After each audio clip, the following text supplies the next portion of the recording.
I think it would be strange for me and for everybody in my family to watch it. My mum keeps saying, "Who's going to be playing me?"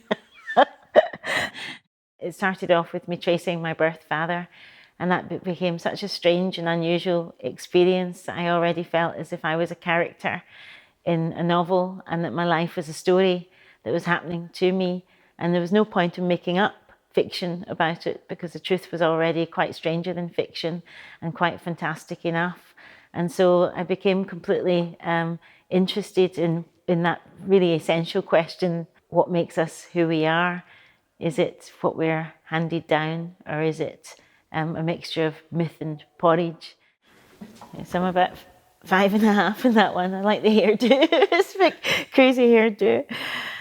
I was fascinated because I found my father, birth father, quite easily. He's from Nigeria, and I found him surprisingly easily. I put his name into Google, and up popped Pop. And the reason that Pop popped up so quickly is because he's a leading ethnobotanist. He's a world tree specialist.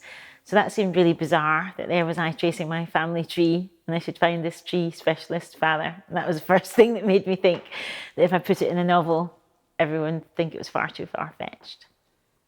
I can't imagine. I mean, I don't envy them. That's why I chose not to adapt it myself. I really like the idea that you create something and then on top of your creation, other people come and create. And I like the idea of them having artistic freedom. But I also really like the idea that it's faithful to the spirit of my book.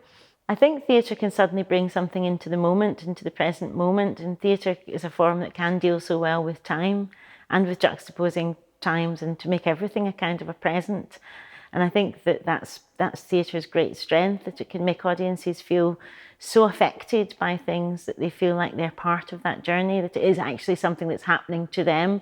In other words, that they're not passive watchers anymore, that they're not sitting kind of with something happening to them. It's something that they're actively involved in. So people are coming in flocks to art and theatre to try and make some sense of the world, because when it comes to the really deep questions that we ask ourselves about not just what makes us who we are, but what makes the world the way it is, and what chances of change are there in this world that we live in, and how can we affect change, how can we contribute to it, how can we make it happen, these answers are all creative. It's not just that people come from all around the world and find it really exciting, it's more that people actually get nourished and thrive off that intense creative broth that is a festival, and everybody's able to have a big spoon and a big spoon of it, and they find in that big broth there's great nutrients, there's things that are good for you, there's things that make you feel healthy, and there's things that nourish your soul.